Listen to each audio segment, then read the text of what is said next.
Mark 1:21-27. கண்களை மூடி தேவன் நோக்கி பார்க்கலாம். அன்பின் பிரலோக பிதாவே, நல்ல நாள் இப்படி வசனம் எங்களோட பேசட்டும். ஆவியானவர் நீங்கள் எங்களோட இடைபெடுங்க, வழி நடத்துங்க. இயேசுவின் நாமத்தில் ஜெபிக்கிறோம் நல்ல பிதாவே, ஆமென். ஹல்லேலூயா. தொடர்ந்து அற்புதங்களை குறித்து வேறொரு கோணத்திலே தியானித்து கொண்டு இருக்கிறோம். அற்புதம் செய்தார், அற்புதம் செய்தார். அற்புதத்தை, அதாவது அஞ்சப்பம் 2 மீனாய் மாறிச்சு, திராட்சரசம் மாறிச்சு, அத்தனை பேஷன் வந்துச்சு, இத்தனை டம்ளார் வந்துச்சுன்னா அதை குறித்து நம்ம வாசிக்கிறத காட்டிலும் அந்த அற்புதத்தின் மூலமாக கடவுள் நம்மோடு ஏதோ ஒன்று பேச விரும்புகிறார். அல்லேலூயா. நீங்கள் நம்ம எப்பயுமே அற்புதங்களில் வாங்கிட்டு அதை ஜாலியாக சுகமாக உபயோகப்படுத்துறதுல தான் நம்ம குறியாக இருக்கிறோமோ தவிர, எல்லா அற்புதங்களுக்கு பின்பாக தேவன் ஏதோ ஒரு திட்டம் வைத்திருக்கிறார், ஏதோ ஒரு செய்தியை வைத்திருக்கிறார். அதை நம்ம ரொம்ப கவனமாக உன்னிப்பாக கவனிக்கணும். ஏன் ஆண்டவர் இந்த அற்புதத்தை செஞ்சார், எதுக்காக இந்த ஆண்டவர் அற்புதம் செய்தார், இதன் மூலமாக ஆண்டவர் என்ன செய்ய போறார், இந்த காரியங்களை அறிந்து கொள்வதுதான் தேவ பிள்ளைகளுக்கு ரொம்ப முக்கியம். அல்லேலூயா. அது மாதிரி இயேசு கிறிஸ்து செய்த அற்புதங்களுக்கு பின்னால் இருக்கக்கூடிய சத்தியத்தை நம்ம என்ன பண்ண போறோம், ரொம்ப ஆழமாக தியானிச்சுட்டு வரோம். அதில் இந்த வாரம் நம்ம என்ன பார்க்க போறோம் அப்படின்னு சொன்னால், இயேசுவினுடைய அதிகாரம், இயேசு கிறிஸ்துவின் அதிகாரம். அல்லேலூயா. அதிகாரம் அப்படின்னு சொன்னால் ஆங்கிலத்தில் அத்தாரிட்டி அப்படின்னு சொல்லுவாங்க. அத்தாரிட்டி, அதிகாரம் அப்படின்னு சொன்னால் ரைட் டு கண்ட்ரோல், அதாவது ஒருவரை கட்டுப்படுத்தக்கூடிய, ஒருவரை கீழ்ப்படிய செய்யக்கூடிய, ஒருவரை தன் வசம் வைத்து கொள்ளக்கூடிய ஒரு வல்லமையை தான் என்னன்னு சொல்லுவாங்க அதிகாரம் அப்படின்னு சொல்லுவாங்க. அது ஒரு பவர், அது ஒரு வல்லமை. சரிங்களா. சாதாரணமாக இருக்கக்கூடிய ஒருவர் எலெக்ஷனில் நின்று ஜெயித்த பிறகு அவருடைய அத்தாரிட்டி, அவருடைய அதிகாரம், அவருடைய வல்லமை எப்படி மாறுபடுது அப்படிங்கிறத நம்ம பார்த்துட்டு தான் வரோம். அப்படி அதே போல இயேசு கிறிஸ்துவினுடைய அதிகாரத்தை, வல்லமையை விளக்கக்கூடிய ஒரு அற்புதமாக தான் இந்த அற்புதத்தை நாம் பார்க்க முடியுது. ஒன்றும் இல்லை, ஒரு சிம்பிளான ஒரு விஷயம். ஜெப ஆலயம். இயேசு அங்கே போறாரு, அங்கே பிசாசு பிடித்த ஒருத்தவன் இருக்கிறான். பிசாசு ஆண்டவரோட பேசுது, ஆண்டவர் பிசாசோட பேசுறாரு. அடுத்த நிமிஷம் அது கிளம்பி எங்கே பண்ணிடுது, வீட்டுக்கு போயிடுது. அதனுடைய வீட்டுக்கு என்ன பண்ணிடுது, கிளம்பி போயிடுது. இதுதான் அற்புதம். பட் இதில் நிறைய விஷயங்கள் இருக்குது. இதில் நான் உங்களோட பேச விரும்புகிற காரியம் என்னென்னா, அதாவது பாயிண்ட்டுக்கு முன்னாடி நான் சில விஷயங்கள் உங்களோட பகிர்ந்து கொள்ள விரும்புகிறேன். அதில் பாருங்கள், 21ஆம் வசனத்தில், பின்பு கப்பர்நகூமுக்கு போனார். உடனே அவர் ஓய்வு நாளில், எங்கீங்க, ஓய்வு நாளில் எங்கே போனார், ஜெப ஆலயத்தில் பிரவேசித்து என்ன பண்ணாரு, ஓய்வு நாளில் ஜெப ஆலயத்தில் பிரவேசித்து. நான் யாரை பற்றி பேசுகிறேன், இயேசு கிறிஸ்துவை பற்றி பேசுகிறேன். இயேசு கிறிஸ்து யாரு, பிதாவினுடைய பிள்ளை. அப்புறம் கடவுள், அவர் கடவுள். நீங்கள் அந்த பாயிண்ட்டுக்கு வாங்க. பிதாவினுடைய பிள்ளை, அவர் நமக்காக மரித்தால், அதெல்லாம் ஓகே. ஆனால் ஃபர்ஸ்ட் என்னன்னா, திரியேக தேவன்ல ஒரு கடவுள், அவர் ஒரு தேவன். பிதா, குமாரன், பரிசுத்த ஆவியானவர். அப்ப இந்த பிதா, குமாரன், பரிசுத்த ஆவியானவர்ல குமாரன் இந்த பூமிக்கு வரும் பொழுது ஓய்வு நாள் அப்படிங்கும் போது அவர் எங்க போறாரு, தேவாலயத்துக்கு போனாரு. ஹல்லேலூயா.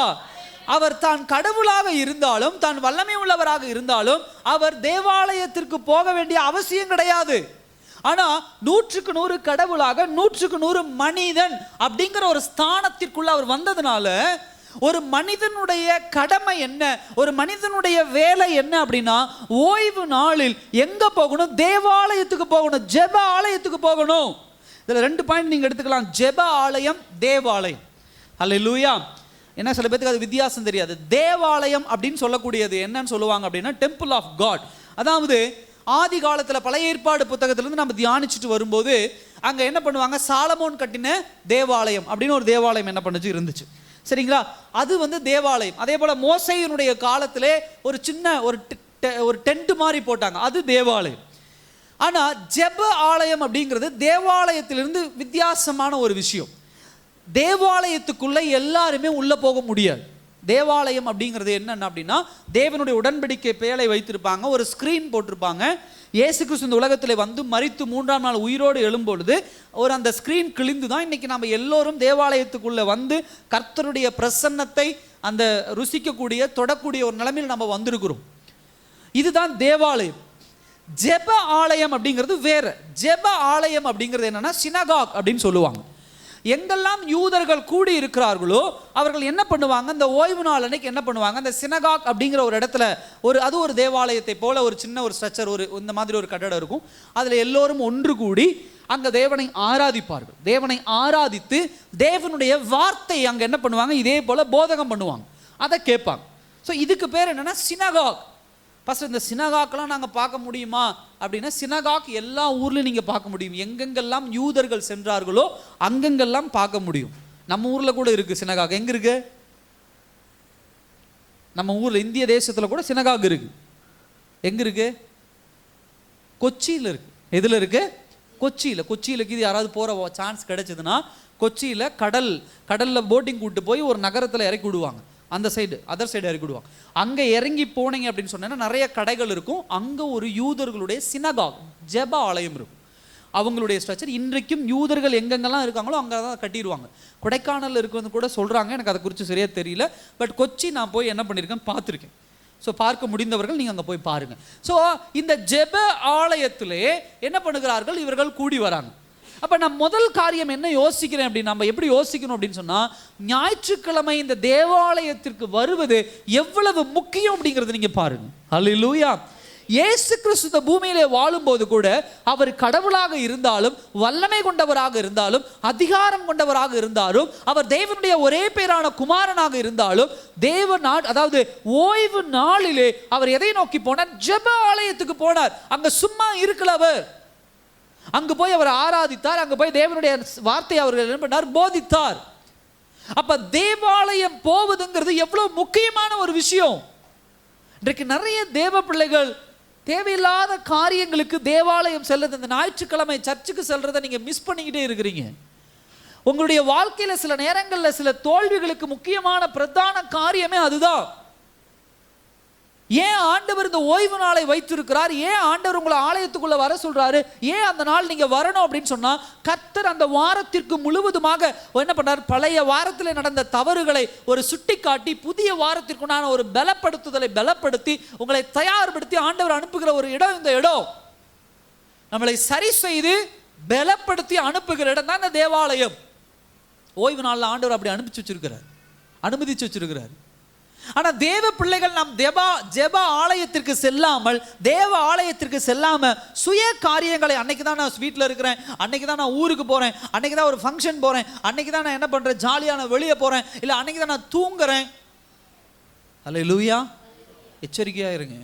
பதில் பேச முடியாது ஆண்டவரிடத்துல. பரலோகத்தில் போய் நியாய தீர்ப்பில் ஒருவேளை நீங்களும் நானும் நிற்க வேண்டிய சூழ்நிலை வரும்போது, ஆண்டவர் ஏப்பா ஞாயிற்றுக்கிழமை ஆலயத்துக்கு வராமல் இப்படி போனோம் அப்படின்னா, ஆண்டவர் அதெல்லாம் ஒன்றும் பிரச்சனை இல்லை ஆண்டவர், நான் போகும்போது ஜெபிச்சுக்கிட்டே வரும்போது ஜெபிச்சுட்டேன்னு சொல்லுவார். ஆண்டவர் சொல்லுவார், நான் பூமியில் வந்து வாழும்போது 33 வருஷம் மரண தருவாய் சிலுவையில் ஏறுகிற வரை ஓய்வு நாளுக்கு நான் எங்கே போனேன்? ஜெப ஆலயத்துக்கு போனேன். ஹல்லேலூயா அப்படின்னு ஆண்டவர் சொல்லுவார். நீங்களும் நான் என்ன பதில் சொல்லுவோம்? அதனால ரொம்ப முக்கியமான பாயிண்ட் அது, ஃபர்ஸ்ட் காரியம். ரெண்டாவது ஒரு பாயிண்ட், இதனுடைய பேக்ரவுண்டை பாருங்க. என்ன பண்ணார்? ஓய்வு நாளில் ஜெப ஆலயத்தில் பிரவேசித்து போதகம் பண்ணினார். ஹல்லேலூயா. இயேசு கிறிஸ்து போதகம் பண்றார், பிரீச்சிங் பண்றார், போதனை கொடுக்கிறார். அப்ப இன்னைக்கு பிரசங்கம் எவ்வளவு அவசியம் அப்படிங்கறத நீங்க கவனிக்கணும். தேவனுடைய வார்த்தை எவ்வளவு அவசியம் அப்படிங்கறத நீங்க கவனிக்கணும். தேவனுடைய வார்த்தை ஒரு மனிதனுக்கு எவ்வளவு முக்கியமானது அப்படிங்கறத நீங்க கவனிக்கணும். இயேசு கிறிஸ்து போய் சபையில நின்று தேவனுடைய வார்த்தையை பிரசங்கிக்கிறாரு. பிரசங்கங்களை அசால்ட்டா நினைக்காதீங்க, போதனைகளை அசால்ட்டா நினைக்காதீங்க. தெரிஞ்ச வசனம் தானே, தெரிஞ்ச சத்தியம் தானே, தெரிந்த வார்த்தை தானே, இதை போய் கேட்டு என்ன பிரயோஜனம்? இல்ல ஆன்லைன்ல பார்த்துக்கலாம், அங்க பார்த்துக்கலாம், இங்க பார்த்துக்கலாம், அப்படி கிடையாது. தேவனுடைய வார்த்தை யாரை தேடி வரும்? யார் ஒருவர் தேவனை வாஞ்சித்து இருக்கிறார்களோ அவர்களை தேடிதான் என்ன பண்ணும்? தேவனுடைய வார்த்தை வரும். உங்களுக்குண்டான வார்த்தை உங்க முன்னாடி வெளிப்பட்டாலும் உங்களுக்குள்ள தேவ வார்த்தைக்குண்டான வாஞ்சை இல்லை அப்படின்னு சொன்னா, தேவ வசனத்துக்குண்டான ஒரு டிசையர், ஒரு விருப்பம் இல்லை என்று சொன்னால், அந்த வசனம் ஒருபோதும் இதை விட பெரிய பெரிய ஸ்பீக்கர் வச்சு கேட்டாலும் உங்க காதுக்குள்ள என்ன பண்ணாது? போகாது. என் காதுக்குள்ள போகாது. அப்ப தேவ வசனத்தை பெற்றுக்கொள்ளுகிற மனப்பாங்கு எங்க இருக்கு அப்படின்னு சொன்னா, ஸ்பீக்கரோ பேசுகிற மனுஷனோ கிடையாது, நம்முடைய இருதயம் மாத்திரம் தான். ஹல்லேலூயா. ஒருவேளை உங்களுக்கு முன்னாடி நிற்கிற போதகரை குறித்து, உங்களுக்கு முன்னாடி நின்று போதகம் பண்றவங்களை குறித்து சில நெகட்டிவான தப்பான விஷயங்கள் உங்களுக்கு காதுகளுக்கு வந்திருக்கலாம். அதை வச்சுட்டு நீங்க என்ன பண்ணக்கூடாது, இவர் இப்படிப்பட்ட ஆள் தானே, இவர் மோசமான ஆள் தானே, இவர் பேசுறதெல்லாம் தேவ வசனமா இருக்குமா அப்படின்னு நினைக்காதீங்க. ஹல்லேலூயா. யாரை கொண்டாலும் எதை கொண்டாலும் கர்த்தர் பேசுவார், கர்த்தர் வெளிப்படுவார். அவங்க பண்ண தவறுக்கு, அவங்க பண்ண மிஸ்டேக்குக்கு ஆண்டவர் அவங்கள கண்டிப்பா தண்டிப்பார், 100க்கு 100. நான் அதுல எந்த பதிலும் சொல்லலை. ஆனா நீங்க வாஞ்சையோடு வந்து உட்கார்ந்துருக்கும் போது ஒருபோதும் உங்களை ஏமாற்றத்தோடு கர்த்தர் என்ன பண்ணுகிறவர் இல்லை, அனுப்புகிறவர் இல்லை. ஹல்லேலூயா. பிரசங்கம் அவ்வளோ ரொம்ப முக்கியம். ஃபோனெல்லாம் கொண்டு வரணும்னா சைலண்டில் போட்டு உட்கார வச்சிடணும், ஃபோனை சைலண்டில் போட்டு வச்சிடணும். தூக்கம் வருதுன்னு தூங்கிட்டு இருக்கக்கூடாது. ஏன்னா அதெல்லாம் பிசாசானவன் பயன்படுத்துகிற யுக்தி. ரொம்ப எச்சரிக்கையாக இருங்க. போதனை எவ்வளவு முக்கியம் அப்படிங்கிறத நம்ம என்ன பண்ணோம் பார்த்தோம். இப்போ அடுத்த ஒரு பாயிண்ட், ஒரு சில பேக்ரவுண்டு சொன்னால் உங்களுக்கு நல்லா புரியும். அதுக்கப்புறம் நான் மெயின் பாயிண்ட்டுக்குள்ளே போகிறேன். அடுத்த ஒரு பாயிண்ட் என்ன அப்படின்னா, வேத பாரகரை போல போதியாமல் அதிகாரமுடையவராய் என்ன பண்ணார், போதித்தார். இந்த அத்தாரிட்டி, அதிகாரம், அதை நம்ம ஆழமாக நம்ம என்ன பண்ணோம், தியானிப்போம். அடுத்தது 23ஆம் வசனம் வாங்க. அவருடைய ஜெப ஆலயத்திலே அசுத்த ஆவி உள்ள ஒரு மனுஷன் என்ன பண்ணா, எங்க இருந்தான், வீட்டில் இருந்தானா, தெருவில் இருந்தானா, ஊரில் இருந்தானா, ஜெப ஆலயத்துக்குள்ளேயே ஆண்டவருடைய பிரசன்னம் இப்ப உள்ள வரப்போகுது. அந்த இடத்திலேயே என்ன பண்ணுறான், பிசாசானவன், அசுத்த ஆவி பிடித்துள்ள ஒரு மனுஷன் அங்க என்ன பண்றாங்க இருக்கிறான். ஹல்லேலூயா. சில நேரங்களில் நம்ம யோசிக்கிற காரியம் அதான், சர்ச்சுங்கிறது ரொம்ப பரிசுத்தமான இடம், அதை போல ஒரு ஹோலியான இடம் எந்த இடம் கிடையாது. அங்கே கூட்டி வச்சுருப்பாங்க, அப்படி சுத்தமாக இருக்கணும், நம்ம ஒயிட் ட்ரெஸ் போட்டுட்டு போகணும், அப்படி இருக்கணும், அப்படிலாம் நினைக்கிறது உண்டு, கிடையாது.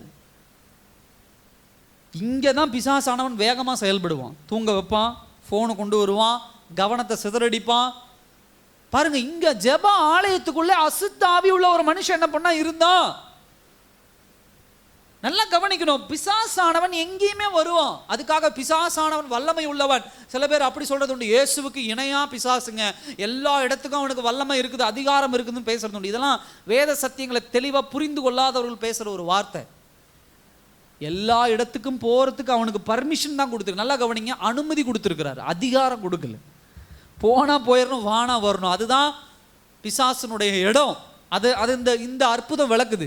ஜெப ஆலயத்துக்குள்ள அசுத்தாவியுள்ள பிடித்த ஒரு மனுஷன் வரான், போ அப்படிங்கிறாரு, அவன் வெளியே போயிடுறான். அப்ப யார் வல்லமை உள்ளவர், யார் அதிகாரம் உள்ளவர்னா ஆண்டவர் அதிகாரம் உள்ளவர்.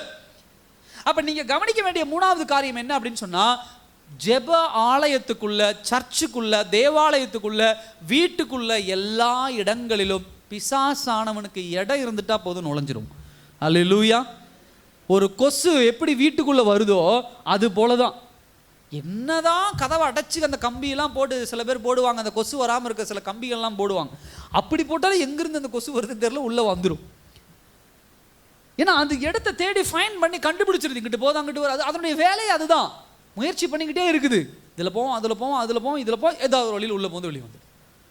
பிசாசானவன் அப்படிதான். உங்களே என்னை சும்மா விடுகிறவன் அல்ல. இதை கொடுத்து அதை கொடுத்து அதை கொடுத்து நீ தூக்கி தூக்கி எறிஞ்சு, ஒரு குழந்தைகிட்ட ஒரு பொருளை கொடுத்து தூக்கி எறிகிற மாதிரி இதை கொடுப்பான், இது வேண்டாம், இதை கொடுப்பான், இது வேண்டாம், இது கொடு வேண்டாம், இதை கொடு வேண்டாம், இதை கொடு வேண்டாம், இதை பாவத்தை அப்படி இறச்சிக்கிட்டே இருப்பான். நீங்கள் ஒவ்வொன்றா வாங்கி தூக்கி எறிஞ்சிட்டே இருப்பீங்க.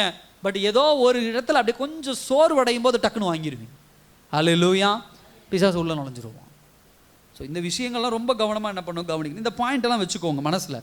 இப்போ மெயின் பாயிண்ட்டுக்கு நேராக நம்ம என்ன பண்ணுவோம் போகிறோம். ஃபர்ஸ்ட் பாயிண்ட் என்ன அப்படின்னா, இயேசு கிறிஸ்து தெய்வீக அதிகாரத்தோடு என்ன பண்ணுகிறார், செயல்படுகிறார். அல்லேலூயா. இந்த அற்புதத்தில் முதல் பாயிண்ட் நீங்க என்ன யோசிக்கணும் அப்படின்னு சொன்னா, இயேசு கிறிஸ்துவினுடைய தெய்வீக அதிகாரம். இந்த உலகத்தில் இருக்கக்கூடிய மனிதர்களுடைய அதிகாரம் ஒன்று உண்டு. ஒரு முதலமைச்சர்னா அவருடைய அதிகாரம் என்ன அப்படின்னு சொன்னா, கவர்மெண்ட்.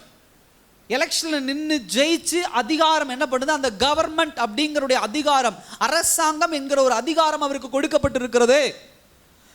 அதே போலதான் எல்லா இடங்களிலும் ஒரு சின்ன சின்ன அரசு அதிகாரிகள் இருந்து பெரிய அரசு அதிகாரிகள் வரைக்கும் அவருடைய அதிகாரம் எங்க இருக்கு அப்படின்னு சொன்னா, அரசாங்கம் அவங்களுக்கு கொடுத்திருக்குது. நீங்க இந்த மாதிரி நீங்க செயல்படலாம், நீங்க இந்த மாதிரி நீங்க செயல்படலாம், நீங்க இந்த மாதிரி நீங்க ஒர்க் பண்ணலாம் அப்படின்னு சொல்லி. அப்ப இயேசு கிறிஸ்து பிசாசானவனை அதட்டுகிற, இல்ல பிசாசானவனை துரத்துகிற ஒரு அதிகாரம் எங்கிருந்து கிடைக்குது அப்படின்னு சொன்னா, அவர் தேவனுடைய ஒரே பேரான குமாரனாய் இருக்கிறார். அல்லேலூயா. அதுதான் அவருடைய ஐடென்டிட்டி, அதுதான் அவருடைய அடையாளம். மரியாளுடைய வயிற்றிலே பிறந்தார், அதுதான் அவருடைய அதிகாரம் கிடையாது. யோசேப்பினுடைய மகன், அதுதான் அவருடைய அதிகாரம் கிடையாது. யூத குலத்திலே பிறந்தார், அதுதான் அவருடைய அதிகாரம் கிடையாது. அவருடைய அதிகாரம் என்பது எதில் இருக்கிறது என்று சொன்னால், அவர் கடவுளாக இருக்கிறார். அவருடைய அதிகாரம் என்பது தெய்வீக அதிகாரமாக என்ன பண்ணுகிறது இருக்கிறது. இந்த தெய்வீக அதிகாரத்தை நாம் எப்படி புரிந்து கொள்ளலாம் என்று சொன்னால், முதல் காரியம் 1ஆம் அதிகாரம் 22ஆம் வசனத்தில் சொல்லப்படுகிறது, அவருடைய போதனை, தேவ வசனத்தை போதிக்கிற இல்ல தேவ வசனத்தை சொல்லுகிற ஒரு காரியம். ஐயா, அந்த ஜெப ஆலயத்தில் நீங்க கவனிங்க, அதுல சொல்லப்படுகிறது வேத பாரகரை போல போதியாமல். இப்ப நீங்க ஒரு விளக்கத்தை புரிந்து கொள்ளணும். வேத பாரகரும் வேத வசனத்தை தான் போதிக்கிறாங்க. இயேசு கிறிஸ்து எதை போதிக்கிறார் சொல்லுங்க? வேத பாரகர்னா எதை போதிப்பாங்க? மோசேயினுடைய நியாயப்பிரமாணங்கள். இயேசு கிறிஸ்து வருகிறதுக்கு முன்னாடி பழைய ஏற்பாடு புத்தகங்களை வச்சு என்ன பண்ணுவாங்க? போதிப்பாங்க. அப்ப இதை வச்சுதான் அவங்க போதிக்கிறாங்க. இப்ப இயேசு கிறிஸ்து அதே மோசேயினுடைய நியாய பிரமாணங்களை வைத்து தான் இயேசு கிறிஸ்து என்ன பண்ணுவார்? போதிப்பார். ஆனா வேத பாரகர் போதிக்கிறதை காட்டிலும் இயேசு கிறிஸ்து போதிக்கிற ஒரு விஷயத்தை எல்லோருமே என்ன பண்ணாங்க? அதிகாரத்தோடு ஆச்சரியத்தோடு பார்த்தார்கள். ஏன் அப்படின்னு சொன்னா, வேத பாரகர் போதிப்பது எப்படி போதிக்கிறாங்க? ஒரு மதம் சார்ந்து, ஒரு ரிலிஜியஸ், ஒரு கல்ச்சர், ஒரு கலாச்சாரத்தை சார்ந்து போதிக்கிறாங்க. நாமெல்லாம் யூதர்கள், இதை செய்யக்கூடாது. நாமெல்லாம் யூதர்கள், இவங்களோட பேசக்கூடாது. நாமெல்லாம் யூதர்கள், இவங்க வீட்டில் சாப்பிடக்கூடாது. நாமெல்லாம் யூதர்கள், இந்த உடையை தான் உடுத்தணும். நாமெல்லாம் இவர்கள், நம்ம இப்படி தான் இருக்கணும். இப்படி ஒரு மதம் சார்ந்து, ஒரு கலாச்சாரத்தை சார்ந்து, ஒரு பண்பாட்டை சார்ந்து வேத வசனத்தை திரித்து என்ன பண்ணுகிறார்கள்? பேசுகிறார்கள். ஆனால் இயேசு கிறிஸ்து ஒரு மதம் சார்ந்து பேசுகிறவர் கிடையாது, ஒரு மனமாற்றத்தை சார்ந்து பேசுகிறவர். அல்லேலூயா. இயேசு கிறிஸ்துடைய சத்தியத்திற்குண்டான விளக்கம் அதுதான். இந்த வேத வசனம் என்கிறது ஒரு மதத்திற்குள்ளே கொண்டு செல்வது கிடையாது, ஒரு மதத்தை பற்றி பேசுவது கிடையாது.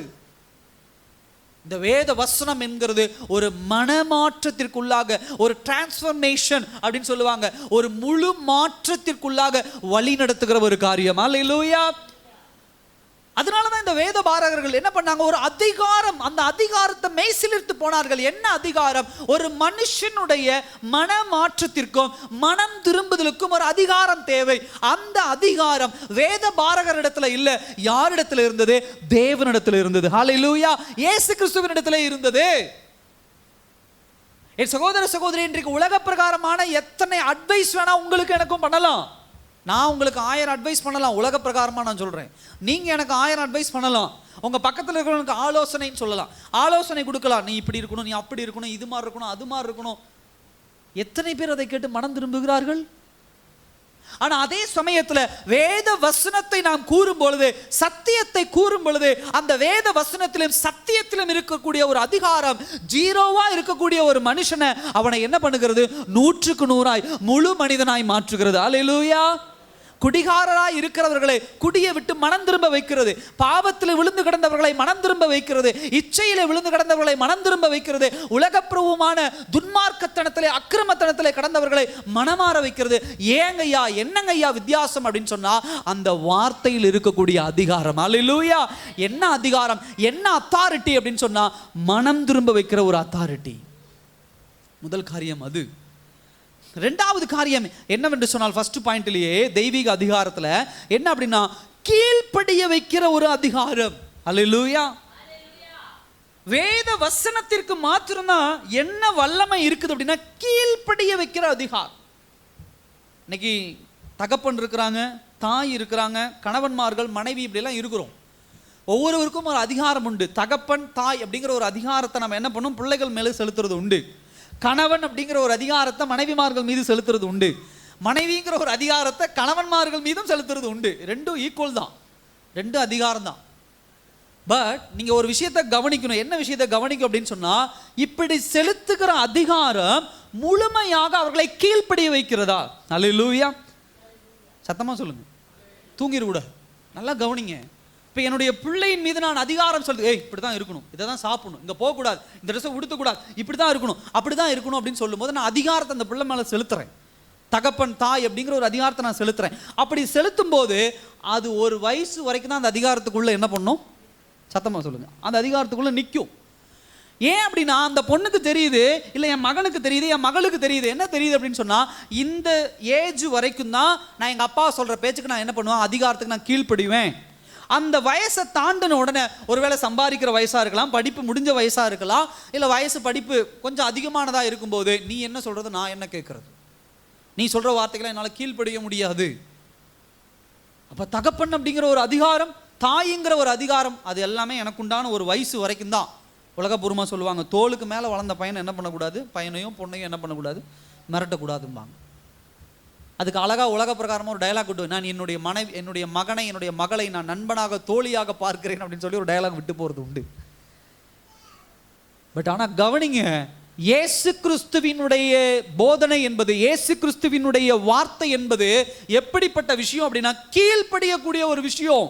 அது எந்த காலத்திலும் மாறாது, எந்த இடத்திலும் மாறாது, எந்த சூழ்நிலையிலும் மாறாது. ஏன் அப்படின்னு சொன்னா, நீங்களும் நானும் கீழ்ப்படியணும், வானமும் பூமியும் கீழ்ப்படியணும், நட்சத்திரங்கள் கீழ்ப்படியணும், கடல் கீழ்ப்படியணும், எல்லாவற்றிற்கும் மேல வானமண்டல பொல்லாத சேனைகள், பிசாசு எல்லாமே என்ன பண்ணணும், கீழ்ப்படியணும். அல்லேலூயா. அதுதான் அந்த வார்த்தையினுடைய அதிகாரம், அதான் அந்த வார்த்தையினுடைய வல்லமை. 10 வயசு ஆயிடுச்சு நான் கேட்குறேன், 5 வயசு ஆயிடுச்சு நான் கேட்குறேன், 20 வயசு ஆயிடுச்சு நான் கேட்க மாட்டேன், 30 வயசு ஆயிடுச்சு நான் கேட்க மாட்டேன், 35 வயசு ஆயிடுச்சு நான் கேட்க மாட்டேன் அப்படின்னு சொல்றதுக்கெல்லாம் அந்த அதிகாரம் மாறும் அப்படிங்கிற ஒரு சூழ்நிலையெல்லாம் கிடையாது. இந்த அதிகாரம் எதை குறிக்கக்கூடிய விஷயம் என்று சொன்னால், இந்த உலகத்தினுடைய கட்டுப்பாடு யாரிடத்தில் இருக்கிறது, கர்த்தரிடத்தில் இருக்கிறது. அல்லேலூயா. பிதாவினிடத்தில் இருக்கிறது, பரிசுத்த ஆவியானவரிடத்தில் இருக்கிறது, இயேசுவினிடத்தில் இருக்கிறது, திரியேக தேவனிடத்தில் இருக்கிறது. அப்ப எல்லோருமே தேவனுடைய வார்த்தையின் அதிகாரத்திற்கு கீழ்ப்படுகிற பிள்ளைகளா இருக்கணும்.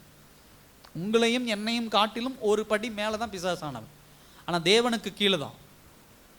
அப்படிப்பட்ட பிசாசானவன் தேவனுடைய வார்த்தை வந்த உடனே என்ன சொல்றான், அந்த இடத்துல பார்க்கிறோம், அதற்கு இயேசு நீ பேசாமல் இவனை விட்டு புறப்பட்டு போ என்று அதை அதட்டினார். உடனே அந்த அசுத்த ஆவி அவனை அலக்களித்து மிகுந்த சத்தமிட்டு அவனை விட்டு என்ன பண்ணிருச்சு. அல்லேலூயா. பிசாசு கூட ஆண்டவருக்கு கீழ்ப்படியுது, ஆனால் நீங்களும் நானும் கீழ்ப்படிய மாட்டேங்கிறோம். இன்னைக்கு அது மிகப்பெரிய பிரச்சனை. அவ்வளோ பெரிய பிசாசுங்கிறோம், பிசாசு, டெவில், ஈவில் அப்படின்லாம் சொல்கிறோம். அது கூட போ அந்த பக்கம் அப்படின்னா அது பாட்டுக்கு என்ன பண்ணிடுது, போயிடுது. ஒரு யானையை பார்க்குறோம், நீங்கள் பார்த்துருப்பீங்க நிறைய பேர், பெரிய சைஸ், அது என்னது பெரிய சைஸ் யானை.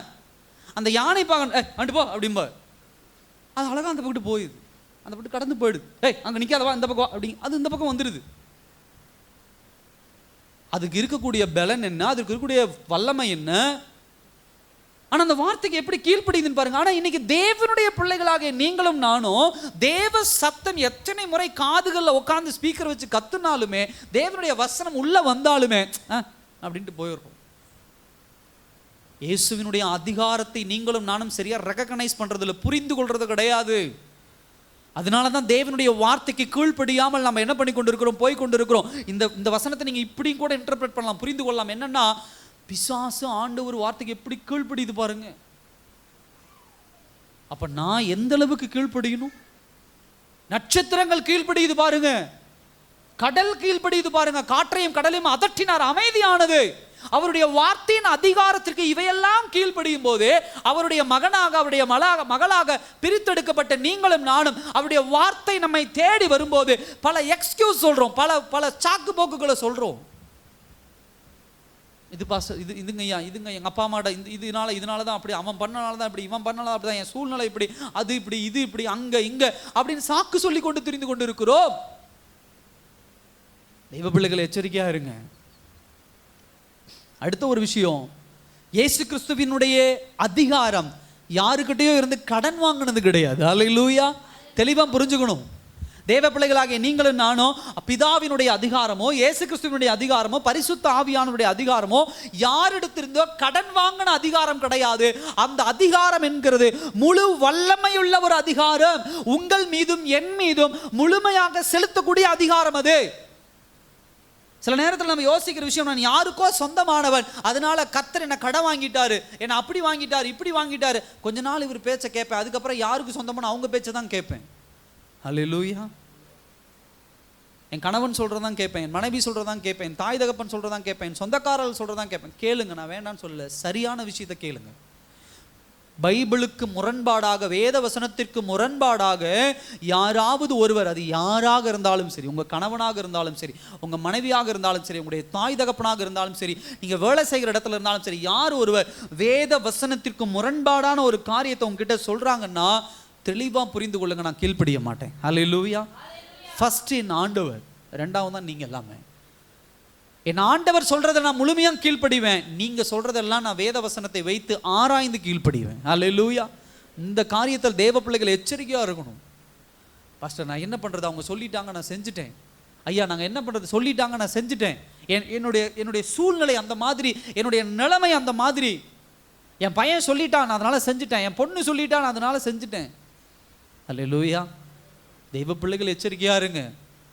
பிசாசானவன் இந்த மாதிரியான நேரத்தில் இப்படிப்பட்ட ஆட்களை கொண்டு வந்து தேவனை விட்டு கீழ்ப்படியாமல் உங்களை என்ன பண்ணிடுவான், புறந்தள்ளி விடுவான். கடைசி ஒரு காரியம், முதல் பாயிண்ட்ல நான் சொல்றது, அவருடைய அதிகாரம் உங்களோடு என்னோடு நின்று போவது கிடையாது. இந்த உலகத்திலே அவர் படைத்த எல்லாவற்றின் மீதும் அவருக்கு என்ன உண்டு, அதிகாரம் உண்டு. ஹல்லேலூயா. தேவ பிள்ளைகளாகிய நீங்களும் நானும் ஒரு விஷயத்தை அதான் தெளிவா தெரிந்து கொள்ளணும். கர்த்தர் மனுஷங்களுக்கு மேத்திர மாத்திரம் அதிகாரம் கிடையாது, இயற்கையின் மீது மாத்திரம் அதிகாரம் கிடையாது, இயற்கைக்கு அப்பாற்பட்ட நேச்சுரல் அண்ட் சூப்பர் நேச்சுரல் எல்லாவற்றிற்கும் மேலான அதிகாரம் கொண்டவர். அல்லேலூயா. அப்ப சில காரியங்களை ஆண்டவர் சொல்லும்போது இயற்கைக்கு அப்பாற்பட்ட ஒரு காலம் உங்க வாழ்க்கையில் எடுத்து வைக்க சொல்லுவாரு. அப்ப ஆண்டவர்கிட்ட கேள்வி கேட்க கூட, இது நடக்குமா ஆண்டவரே, இது ஆகுமா ஆண்டவரே, இது வருமா ஆண்டவரே, இது போகுமா ஆண்டவரே, இது இப்படி செய்யுமா ஆண்டவரே, இது இயற்கைக்கு அப்பாற்பட்ட விஷயமாக இருக்கிறத எப்படி நடக்கும், நடக்கும். அல்லேலூயா. கர்த்தர் இயற்கைக்கு அப்பாற்பட்ட அதிகாரத்தை கொண்டவர். தானியேலை தூக்கி எங்க போட்டாங்க, சிங்க கபியில போட்டாங்க. மனுஷங்க வாயை கட்ட முடியும், மனுஷங்கிட்ட சண்டை போட முடியும், ஆனா தூக்கி எங்க போடுறாங்க, சிங்கத்துக்கு கிட்ட போடுறாங்க. ஒரு சிங்கத்து கூட சண்டை போடுறதே பெரிய விஷயம். அங்க எத்தனை சிங்கம், எண்ணுக்கணக்கான சிங்கம் கிடக்குது, அதோட சண்டை போட முடியுமா? அல்லேலூயா. கயிறு வச்சு வாயை கட்ட முடியுமா? இல்லை. ஆனால் தானியேலுக்குள்ள இருந்த ஒரு அதிகாரம், என் மீது அதிகாரம் கொண்டவர், சிங்கத்தின் மீதும் என்ன கொண்டவர், அதிகாரம் கொண்டவர். அல்லேலூயா. அங்க உள்ள என்ன நடந்தது, சிங்கத்தின் வாயை ஆண்டவர் கட்டி போட்டார். அல்லேலூயா. இதை பாயிண்ட் புரிஞ்சுக்கோங்க. 7 மடங்கு நெருப்பை ஹீட் பண்றானுங்க. இவங்களுக்கு நம்பிக்கை இல்லாம, ஒருவேளை இப்படி கூச்சு அப்படி வந்துருவானுங்களோ, அப்படி கூச்சு இல்லை கொஞ்சம் சூடு கம்மியா இருந்து பாதி வெந்து பாதி வேகம் வெளி வந்துருவானுங்களோ. இவனுங்க சாத்ராக் மேஷாக் ஆபேத் நேகோவா 3 பேரையும் என்ன பண்ண, நெருப்புல போடணும். 7 மடங்கு நெருப்பை சூடு பண்ணு. நான் இவங்களுக்கு தெரிஞ்ச ஒரு விஷயம், ஹேய், நெருப்பின் மீதும் அதிகாரம் கொண்டவர் யாரப்பா, எங்க ஆண்டவர். அல்லேலூயா. என் கர்த்தர் நெருப்பின் மீதும் அதிகாரம் கொண்டவர். நெருப்பு ஒன்ன சுடும், ஆனா என்ன சுடாது. அல்லேலூயா. நெருப்பு ஓ முடிய கருக வைக்கும், ஏன் முடிய கருக வைக்காது. ஏன்னா என் கர்த்தர் நெருப்பின் மீது அதிகாரம் கொண்டவர். ஒன்ன சுட வைப்பார், என்ன பண்ண மாட்டார், சுட வைக்க மாட்டார். அல்லேலூயா. ஏன்னா சில நேரத்தில் சில விஷயங்கள் ஆண்டவர் சொல்லும் போது வந்து பக்கத்தில், ஏங்க அந்த காரியத்தை நான் செஞ்சு போய் தோத்து போயிட்டேன், ஏமாந்து போயிட்டேன், நீங்க எதுக்குங்க போறீங்க. தாவீது இப்படிதான் சண்டைக்கு போறேன்ட்டு நிற்கிறான் கோலியாத்துட்டு. எல்லாம் தம்பி அண்ணங்காரன் தம்பிக்காரன் சொல்ற, ஏய் நீ சின்ன பையன், ஆடு மேய்ச்சிட்டு இருக்கிற பையன், நாங்களாம் ராணுவத்தில் ட்ரைனிங்கான ஆளுடா, நாங்களே என்ன பண்ண முடியல, கோலியாத்துட்டு போய் சண்டை போட முடியாமல் பயந்து போய் நின்றுட்டு, நீ என்னடா போற முண்டிக்கிட்டு முன்னாடி. அல்லேலூயா. சொன்னாங்களா இல்லையா? நான் வேற ஏதாவது பேசுறேன்னா? கரெக்டு தான் நான் சொல்றது. அப்போ சொல்லிட்டு போகும்போது என்ன சொன்னா கோலியாத், என்ன தாவீது என்ன சொன்னா, சிங்கத்தின் வாயிலும் கரடியின் வாயிலிருந்து என்னை தப்பித்த தெய்வம் இதையும் என்ன பண்ணுவார், ஜெயிக்க வைப்பார். அல்லேலூயா. இதுலயும் என்ன ஜெயிக்க வைப்பார். ஸோ இந்த பாயிண்ட் தெளிவாக நீங்கள் என்ன பண்ணுங்க, புரிந்து கொள்ளுங்க. ஃபர்ஸ்ட் காரியம் இது. ரெண்டாவது காரியம், மெயின் காரியத்துக்குள்ள வரோம். பிசாசுகள் ஆவிக்குரிய அதிகாரத்தை என்ன பண்ணுகிறது, அறிந்து கொள்கிறது. அல்லேலூயா. டெவில், பிசாசானவன் ஆவிக்குரிய அதிகாரத்தை அறிந்து கொள்ளுகிறான். இங்க பிரச்சனை என்னன்னா, நல்லா கவனிங்க, ஏன்னா ரொம்ப முக்கியமான விஷயம். பிசாசு ஆவிக்குரிய அதிகாரத்தை அறிந்து கொள்ளுகிறது. நீங்களும் நானும் தேவ பிள்ளைகள், சத்தியத்தை அறிந்த பிள்ளைகளாகிய நீங்களும் நானும் தான் என்ன பண்றது கிடையாது, ஆவிக்குரிய அதிகாரத்தை என்ன பண்றதுல அறிந்து கொள்றது கிடையாது. அல்லேலூயா. நம்ம எப்படி அதிகாரம் அப்படின்னு சொன்னா நீங்க என்ன சொல்லுவீங்க, கணவன் மனைவிக்குள்ள சண்டை வருது. இப்போ ஒருத்தர் அதிகாரம் செலுத்துறார், எப்படி அதிகாரம் செலுத்துவார் சொல்லுங்க, நீங்க தான் சொல்லணும்.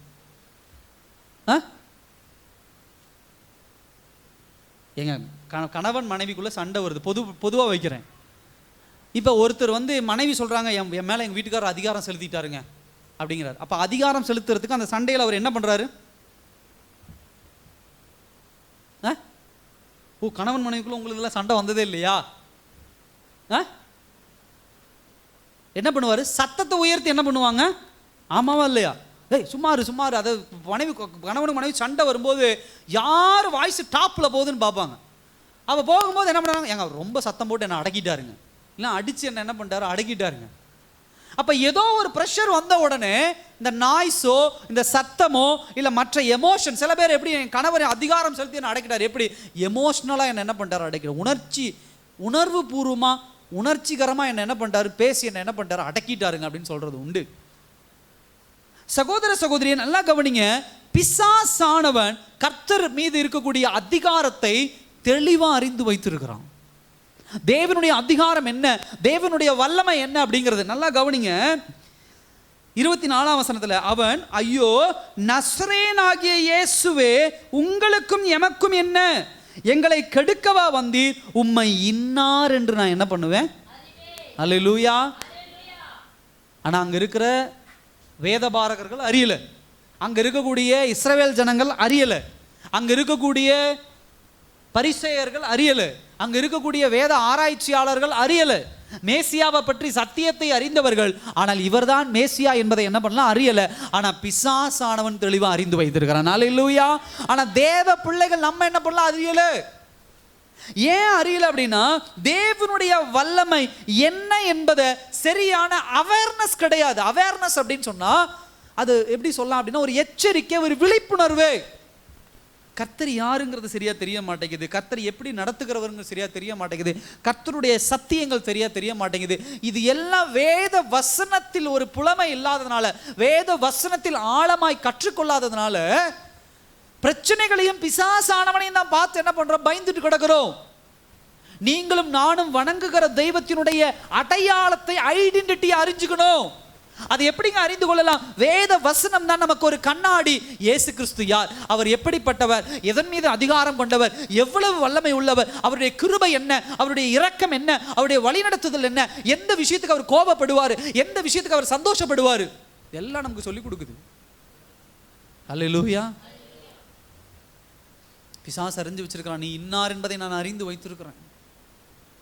ஆனால் தேவ பிள்ளைகளாகிய நீங்களும் நானும் அந்த அக்னாலஜ் பண்ணுறது கிடையாது. முதல் காரியம். ரெண்டாவது காரியம் என்ன அப்படின்னா, தேவனுடைய அதிகாரத்திற்கு பிசாசானவன் பயந்தவனா இருக்கிறான். அல்லேலூயா. பாருங்க என்ன சொல்றா, எங்களுக்கும் உமக்கு என்ன, எங்களை கெடுக்கவா வந்தீர், உம்மை இன்னார் என்று அறிவேன், நீ தேவனுடைய பரிசுத்தர் என்று சத்தமிட்டான். அல்லேலூயா. பயந்து நடுகிறான். ஆனா அவரை நமக்குள்ள வச்சுக்கிட்டு, அவருடைய பிள்ளை நம்ம சொல்லிக்கிட்டு பிசாசுக்கு பயந்து நடுங்காம, ஒன்று பிசாசுக்கு நடுங்கிட்டு இருக்கிறோம், இன்னொன்று பிசாசு கிட்ட போய் உட்காந்துக்கிறோம். அல்லேலூயா. சத்தமா சொல்லுங்க. தேவ பிள்ளைகள் பிசாசை எதிர்த்து நிற்க வேண்டியவர்கள், பிசாசை துணைக்கு கூப்பிட்டு இருக்கிறாங்க இன்னைக்கு சில பேர். என் வீட்டுக்காரர் சரியில்லை, என் மனைவி சரியில்லை, என் பிள்ளைகள் சரியில்லை, எனக்கு வருமானம் சரியில்லை, என்னங்க பண்றீங்க? அங்க ஒரு சூனியம் பண்றவங்க இருக்காங்க, அவங்க கிட்ட போறேன். அங்க போய் மருந்து வைக்கிறாங்க, அவங்க கிட்ட போறேன். ஏன் ஆண்டவர் என் வாழ்க்கையில் அற்புதம் செய்யல? ஏன் ஆண்டவர் என் குடும்பத்தில் ஒரு மாற்றத்தை கொண்டு வரல?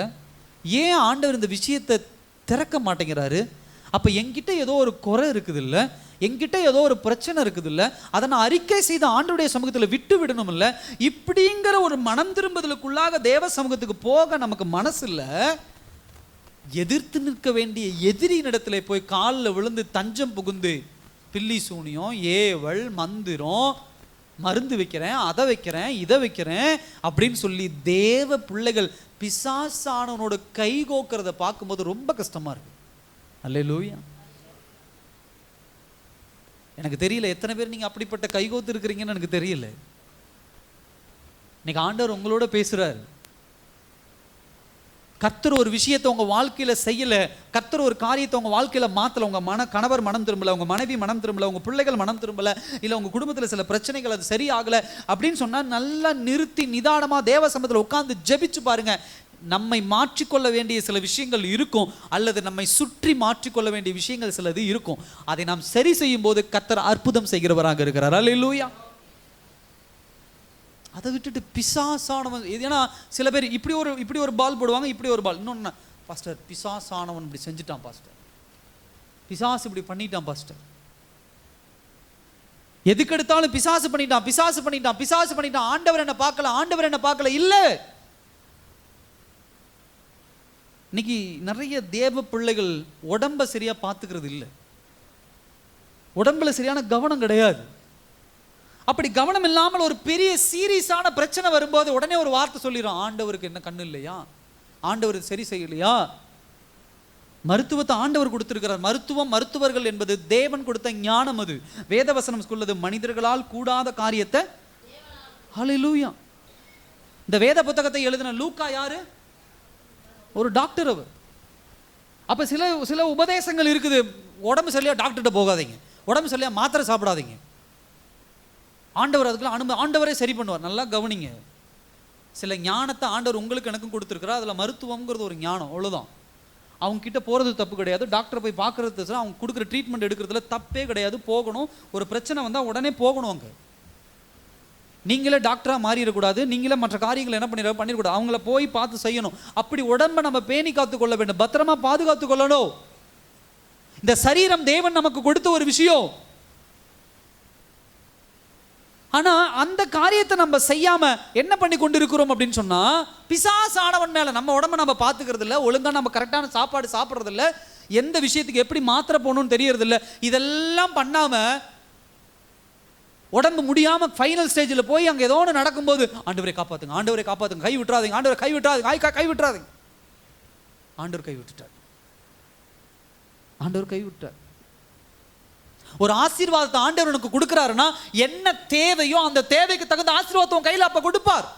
அல்லேலூயா. அப்ப அந்த தேவையை நீங்க பூர்த்தி செய்யணும். எல்லாத்தையும் வாங்கி வாங்கி பாக்கெட்ல போட்டுட்டு அப்புறம் அப்புறம் அப்புறம் ஆண்டவர் கொடுக்கல, என் வாழ்க்கை ஆசீர்வாதமா இல்லை, என்னால் அதை பண்ண முடியல, என்னால் இதை பண்ண முடியல.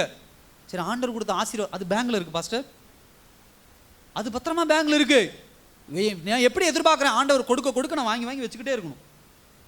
ஆண்டவர் ஒரு காரியத்தை ₹1 உங்க கையில் கொடுக்குறாருன்னா ₹1 உண்டான செலவு உங்க வீட்டில் இருக்கும். சத்தமர் அல்லே சொல்லுங்க.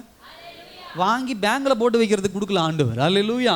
ஏன்னா ஆண்டவர் தெரியும் நமக்கு போக மீதியானதான் சேமிக்கணுமோ தவிர அதுக்காக ஆடம்பர செலவு பண்ணுங்கன்னு நான் சொல்லல. வர காசெல்லாம் ஆண்டவர் செலவு பண்ண தான் காசு கொடுத்தாரு. இன்னைக்கு வீட்டில் போய் சண்டை போட்டு வாங்கி எல்லாம் செலவு பண்ணிட்டு இருக்காதீங்க. நல்லா தெளிவாக புரிஞ்சு கொள்ளுங்க.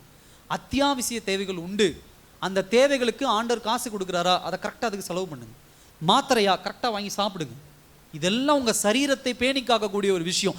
இதெல்லாம் நீங்க பண்ணாம பிசாசினுடைய அதிகாரம் என் மேல வந்துருச்சு, ஆண்டவர் என்னை கைவிட்டுட்டாரு, இல்ல. பிசாசானவன் நீங்க எப்ப ஆண்டவர் பக்கம் வந்தீங்களோ, எப்ப தேவனுடைய நாமத்தை உச்சரிக்க ஆரம்பித்தீர்களோ, அப்பொழுதே உங்களை பார்த்து பிசாசு பயப்பட ஆரம்பிச்சுட்டான். அல்லேலூயா. பிசாசு பயப்பட ஆரம்பிச்சுட்டான். அவனே பயந்து நடுங்கிட்டு இருக்கிறான். நீங்க தைரியமா நின்று அவனை எதிர்கொள்ளாம நீங்க நடுங்கிறது, இவன் என்னடா ஏசு ஏசுன்னா நம்ம பயந்துகிட்டு இருந்த பார்த்தா இவனே பயங்கர நடுங்கிட்டு இருக்கான், வீட்டுக்குள்ள பூந்தரலாயா, இவன் வாழ்க்கையில பூந்தரலாயா அப்படின்னு சொல்லி. அடுத்த பாயிண்ட் அதுதான். 1:25 என்ன சொல்லப்படுகிறது, தேவனுடைய அதிகாரம் அப்படிங்கிறது. 25ஆம் வசனம் பாருங்க. அதற்கு இயேசு, நீ பேசாமல் இவனை விட்டு என்ன பண்ணு. அது ஒரு பெரிய கான்வர்சேஷன். 24ஆம் வசனத்துல அது உட்காந்து பேசிக்கிட்டு இருக்குது. என்ன பேசுது? நான் இயேசுவே, எங்களுக்கு உமக்கு என்ன எங்களை கெடுக்கவும் வந்தேன், உமை இன்னார் என்று அறிவேன், நீ தேவனுடைய பரிசுத்த. ஒரு பெரிய கான்வர்சேஷன், உரையாடல் பண்ணிட்டு இருக்கு. ஆண்டவர் சொல்ல, ஏய் நான் இப்படி தான் யோசிக்கிறேன். அப்படி தான் ஆண்டவர், உனக்கு பேச என்ன கிடையாது, என்கிட்ட பேச உனக்கு அதிகாரம் கிடையாது, பேசாம கிளம்பு முதல். சில பேர்த்துல சொல்ல, ஏய் என்கிட்ட பேச முதல் வீட்டு விட்டு வெளியே போ அப்படிங்கிற அந்த மாதிரி அப்படியே சொல்றாரு. என் மகனுடைய சரீரம் வெளியே போ முதல்ல. அல்லேலூயா. சத்தமா சொல்லுங்க. அந்த அளவுக்கு தேவன் வல்லமை கொண்டவராக பிசாசானனுடைய ஆக்டிவிட்டீஸ், பிசாசானனுடைய செயல்பாடுகளை தடுத்து நிறுத்துகிற அதிகாரத்தை தேவன் வைத்திருக்கிறார். அந்த அதிகாரத்தை உங்களுக்கு எனக்கு ஆண்டவர் கொடுத்திருக்கிறார். அல்லேலூயா. அப்ப நம்ம என்ன பண்ணணும் அப்படின்னா, ரெபியூக் பண்ணணும். பிசாசானவனை எதிர்த்து நிற்கிற தேவ பிள்ளைகளாக இருக்கணுமோ தவிர பிசாசானவனை கண்டு பயப்படுகிற பிள்ளைகளாக என்ன பண்ணக்கூடாது, இருக்கக்கூடாது. அல்லேலூயா. நல்லா கவனிங்க. பிசாசு பிடித்தவனோட ஆண்டவர் சண்டை போடலை, பிசாசோட தான் ஆண்டவர் சண்டை போடும். நல்லா கவனிங்க. நீங்கள் கடிந்து கொள்ளணும் அப்படின்னு சொன்னோன்னே உங்கள் வீட்டில் இருக்கவங்ககிட்ட போய், ஏ வெளியே போ சாத்தானே, போ சாத்தானேன்னு அவங்கள போய் பேசிகிட்டு இருக்காது. பாஸ்டர் உனக்குள்ளே சாத்தான் இருக்குது, இந்த இந்த பையனுக்குள்ளே சாத்தான் இருக்குது, எங்கள் வீட்டுக்காரருக்குள்ளே சாத்தான் இருக்குது, என் மனைவிக்குள்ளே சாத்தான் இருக்குது. சில பேர் அப்படி சொல்கிறது உண்டு. அவர் ஏதோ ஒரு காரியத்துக்காக சாப்பாடு சரியாக செய்யலை, குழம்பு சரியாக வைக்கல, காசு சரியாக கொடுக்கலன்னு கணவனோ மனைவியோ சண்டை போட்டால் இந்த அம்மா பிரச்சனையா பிசாசு. நீ பிசாசு, வெளியே போ பிசாசு. அந்த ஐயா சொல்றார், உனக்குள்ள பிசாசு வந்துருச்சு, நீ வெளியே போ. அல்லேலூயா. அப்படிலாம் ஆண்டவர் யார், நீங்களால மனுஷனை பிசாசுன்னு ஆண்டவர் சொல்லலை. ஒருவேளை உங்களுடைய குடும்பத்திலே அப்படிப்பட்ட சூழ்நிலையில் பிசாசு பிடித்தவர்கள் இருந்தாங்கன்னா அவங்கள பிசாசு நீங்கள் சொல்லக்கூடாது. அவங்களுக்குள்ளே இருக்கிறவன் தான் யார்?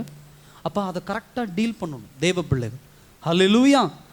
அதே போல் பக்கத்து வீட்டில் ஒரு சண்டை வருது, எதிர் வீட்டில் ஒரு சண்டை வருது அப்படின்னு சொன்னால் பிரச்சனையாக பேசணும். ஒரு எல்லை மீறும் போது நகர்ந்துக்கணும்.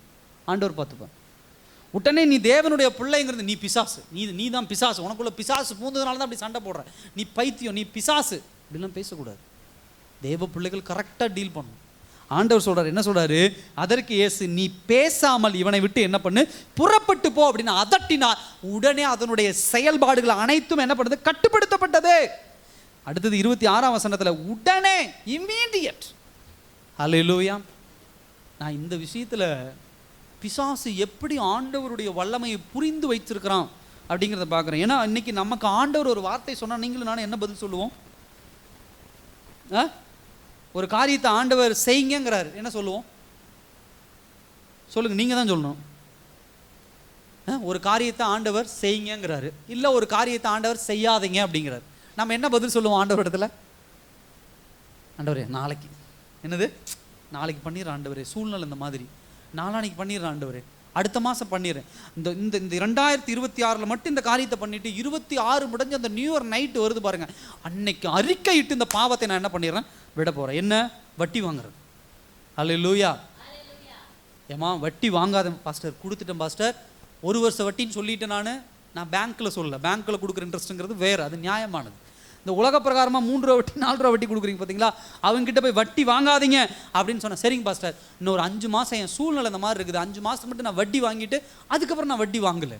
ஏன்னா எப்பயுமே ஆண்டவருடைய வசனத்துக்கு இந்த உடனே கீழ்ப்படுகிற மனப்பான்மை தேவ பிள்ளைகளுக்கு இருக்கிறாங்க. எதுக்கெடுத்தாலும் ஒரு எக்ஸ்கியூஸ், ஒரு சாக்கு. நான் அடிக்கடி சொல்கிறது, இந்த சாக்கு சொல்கிறதுங்கிறது ஒரு பொய்யை வந்து அடியில் போட்டு மேலே அந்த எக்ஸ்கியூஸ், இந்த சாக்கு சொல்கிறது அப்படிங்கிற ஒரு விஷயத்தை வச்சுக்கிறோம். ஆனால் அது உண்மையாக அதுக்கு பேர் என்னன்னா பொய். செய்ய மாட்டேங்க. ஒரு காரியத்தை ஆண்டவர் செய்ய வேண்டாம்னா இமீடியட், உடனே பாருங்க, எடுங்க வசனம் எல்லாம் எடுங்க. 26ஆம் வசனத்தில் 25ஆம் வசனம், அதற்கு இயேசு, நீ பேசாமல் இவனை விட்டு புறப்பட்டு போ என்று அதை அதட்டினார். 26ஆம் வசனத்தில் சொல்லுங்க, முதல் வார்த்தையை படிங்க எல்லாருமே. உடனே.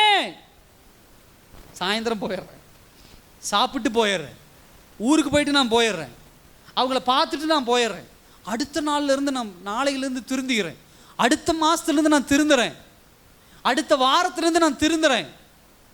அல்லேலூயா. தேவ வசனத்துக்கு பிசாசு இம்மீடியட்டாக கீழ்ப்படுகிறான். இதை பிசாசிலிருந்து நம்ம கற்றுக்கணும் போல. சொன்ன உடனே கிளம்பி போயிட்டான், எதிர்த்துட்டு நிற்கல, முரண்பட்டு நிற்கல, 2 வார்த்தை பேசின ஆண்டரே பேசாத, வெளிப்பட முதல்ல அப்படின்னு. சரிங்க ஐயா போயிடுறேன்ட்டு போயிட்டான். தேவ பிள்ளைகளாக நீங்களும் நானும் எந்த ஆண்டவர் எத்தனை முறை எச்சரிக்கிறார், எச்சரிச்சோன்னா என்ன தைரியத்தில் நீங்களும் நானும் அந்த தப்பை திரும்ப திரும்ப திரும்ப திரும்ப பண்ணிட்டு உட்காந்துருக்கோம். பிசாசுக்கு தேவன் யார் என்கிற அடையாளத்தை சரியாக அறிந்து வைத்திருக்கிறபடியால் தான் பயந்து ஓடி போறான். நீங்களும் நானும் மெத்தனை போக்கூட அசால்ட்டா, ரொம்ப அசால்ட்டா இருக்கிறோம். தேவனுடைய அன்பு ஒரு புறம், பாசம் ஒரு புறம், இரக்கம் ஒரு புறத்தை வச்சுட்டு அதை பாசிட்டிவாக எடுத்துக்கிட்டு தேவனுடைய வார்த்தையை ரொம்ப கேவலமாக, ரொம்ப அஜாக்கிரதையாக இருக்கிறோம். ஆனால் கவனிங்க, இன்னொரு புறம் தேவனுக்கு இன்னொரு முகம் உண்டு. அல்லேலூயா. அவர் நீதி உள்ளவர். அவருடைய கோபாக்கினை இயேசு கிறிஸ்து சிலுவையிலே பட்ட வேதனை உங்களுக்கு எனக்கு நீ கண்ணு முன்னாடி இருக்கு. தன்னுடைய குமாரன் என்று சொல்லி எந்த இடத்திலும் அவர் ஒரு நிமிஷம் கூட பின்வாங்கல, எந்த காரியத்தில் ஒரு நிமிஷம் கூட பின்வாங்கல. என் மகன் அலறானே, என் மகன் கத்துறானே, என் மகனுடைய சரீரங்கள் பீக்கப்படுகிறது என்று எந்த இடத்துல அவர் என்ன பண்ணல, பின்வாங்கல. எச்சரிக்கையா இருக்கணும். 3வது பாயிண்ட், விசுவாசிகளுக்கும் அந்த அதிகாரத்தை ஆண்டவர் என்ன பண்ணியிருக்கிறார், கொடுத்திருக்கிறார். ஹல்லேலூயா. நல்லா கவனிங்க, பிசாசானவின் மீது கர்த்தர் உங்களுக்கும் எனக்கும் ஒரு நல்ல அதிகாரத்தை ஆண்டவர் கொடுத்திருக்கிறார். ஒரு வசனத்தை கூட வாசிங்க, லூக்கா 19ஆம் அதிகாரம், லூக்கா 10ஆம் அதிகாரம் 19ஆம் வசனத்தை வாசிங்க. லூக்கா 10:19. ஆ ஆ ஆ ஆ ஆ அடுத்தது அல்லேலூயா. அதிகாரத்தை ஆண்டவர் கொடுத்திருக்கிறார். ஒன்றும் உங்களை என்ன பண்ணாது, சேதப்படுத்த முடியாது. நல்லா கவனிங்க, பிசாசானவன் மேல் அதிகாரம் கொடுத்திருக்கிறார். நம்ம எப்படி யோசிக்கிறோம், பார் ஆண்டவர் மனைவியாகி உண்மையில எனக்கு அதிகாரம் கொடுத்திருக்கிறார். இந்த அம்மா உடனே கவார் ஆண்டவர் உண்மையில எனக்கு அதிகாரம் கொடுத்திருக்கிறார். கணவனாக நான் சொல்றதான் நீ கேட்கணும். எழுத்து வீட்டுக்காரன் மேல இங்க பார் உண்மையில ஆண்டவர் அதிகாரம் கொடுத்திருக்கிறார், ஜெபிச்சானே ஒண்ணுமில்லாம போயிடுவேன். தேவனை இப்படி உபயோகப்படுத்திட்டு இருக்கிறோம். ஆண்டவர் சொல்றாரு, எது மேல, பிசாசானவன் மீது அதிகாரம் கொடுத்திருக்கிறார். பிசாசானுடைய வல்லமையின் மீது தேவன் அதிகாரம் கொடுத்திருக்கிறார். அப்ப தேவ பிள்ளைகளாகிய நீங்களும் நானும் தெளிவா ஒரு விஷயத்தை புரிந்து கொள்ளணும். உங்க குடும்பத்துல எந்த பிசாசானுடைய காரியம் செயல்படுகிறதோ, எந்த விஷயம் இருக்கிறதோ, அந்த வல்லமையை கர்த்தர் உங்ககிட்ட கொடுத்திருக்கிறார். அதை வெளியே அதட்டுவதற்கு. பாஸ்டர் என்னால அதட்ட முடியல அப்படின்னு சொன்னா நல்லா கவனிங்க, நீங்க யாருக்குள்ள இல்ல, தேவனுக்குள்ள இல்ல. ஹல்லேலூயா. தேவனுக்குள்ள இருக்கிற பிள்ளைகளுக்கு அந்த அதிகாரத்தை வல்லமையை ஆண்டவர் கொடுத்திருக்கிறார். லூக்கா 10ஆம் அதிகாரம் 19ஆம் வசனம் அது ஒரு மிகச்சிறந்த ஒரு உதாரணம்.